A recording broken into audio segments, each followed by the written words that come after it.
देखिए, यहाँ पर केशव रॉय जी भी उपस्थित थे, तो आज हम उनसे भी बातचीत करेंगे कि आखिर किस तरह से लोगों को जागरूक किया जा सकता है, या फिर मानव अधिकार की बात करें तो किस तरह से लोगों को उनके अधिकारों के बारे में बताया जा सकता है।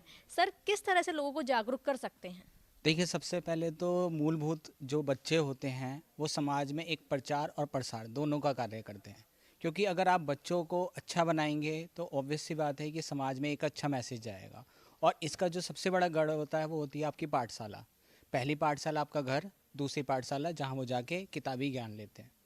और साथ ही साथ ये भी बहुत ज़्यादा ज़रूरी है कि जब आप इस संचार के दौरान में हों तो उसमें आपको ये बातें ध्यान रखनी चाहिए कि आप उसको जो शिक्षा दे रहे हैं उसकी पद्धति भारतीय मूल की होनी चाहिए। क्योंकि भारतीय मूल में हमें यही सिखाया गया है कि सबसे पहले आप अपने संविधान, अपने राष्ट्र, अपनी राष्ट्रमाता और अपने परिवार सबका सम्मान करो।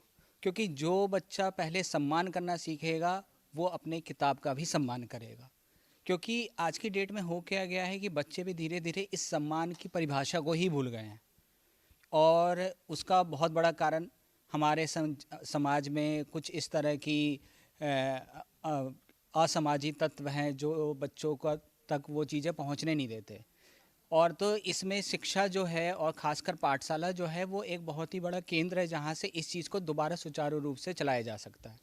तो मेरा मानना है कि एक अच्छा शिक्षक वही होता है जो बच्चे को पहले राष्ट्र के प्रति उसको एक प्रेरणा जगाए। साथ ही साथ अगर वो राष्ट्र के प्रति प्रेरित रहेगा तो वो ज़िंदगी में कभी भी कोई ऐसा अनुचित कार्य नहीं करेगा जिससे हमें समाज में या उसके परिवार को या उसको खुद को कभी भी असम्मान से जीना पड़े। सर, मुझे लग रहा है कि आप एक शिक्षक हैं।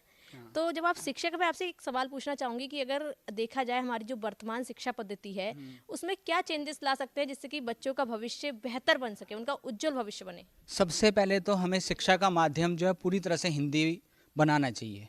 क्योंकि जैसे और देश हैं उन्होंने क्या कर रखा है कि अपने जो राष्ट्रीय भाषा है उसको ही अपना मुख्य स्तर बनाया है अपने यहाँ अध्ययन का। लेकिन हमारे यहाँ क्या है, कुछ पुराने कारणों से, कुछ हमारे जो पुराने रीति रिवाज है उन कारणों से हम कहीं ना कहीं पश्चिमी सभ्यता की ओर अग्रसर हो गए, जिसके वजह से जो हिंदी का प्रचलन है वो धीरे धीरे कम हो गया। तो ऐसे में हमें ये बहुत ज़्यादा ज़रूरी है कि हमारी बात सबके मन की विचारधारा को छूना ज़रूरी है। क्योंकि अगर हम मान लीजिए इंग्लिश में बोल रहे हैं तो फॉर एग्जांपल एक छोटा बच्चा है उसको तो वो बात समझ में नहीं आ रही ना। लेकिन अगर क्योंकि हिंदी हमारी राष्ट्रभाषा है और अगर वो बात हम बोलते हैं तो वो सब बच्चों को बात समझ में आ रही है। हर समाज के पढ़े अनपढ़ सब किसी को समझ में आ रहा है। अंग्रेज़ों ने हम पे यही नीति अपनाई कि हमारी हिंदी को ख़त्म करके उन्होंने सारी एजुकेशन जो है इंग्लिश में लाई। क्यों? क्योंकि वो हमें बताना नहीं चाहते थे कि वो एक्चुअली कर क्या रहे हैं। लेकिन आज हमारा समाज जब अपने स्तर पे जी रहा है और सारे हमारे अपने हिसाब से नीति नियम हैं तो उसमें हमारा ये सबसे बड़ा फ़र्ज़ बनता है कि हम अपनी राष्ट्रीय भाषा हिंदी हिंदी का बहुत बड़े लेवल पे विमोचन करें। एक बार फिर से राष्ट्रीय स्तर पर इसके ऊपर एक अध्ययन किया जाना चाहिए।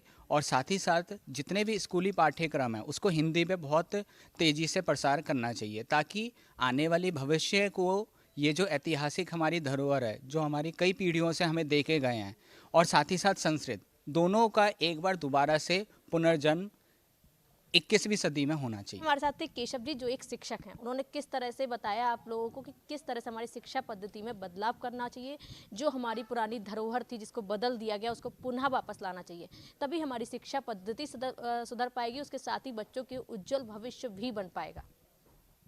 सर, बात कर दीजिए क्लोजिंग में।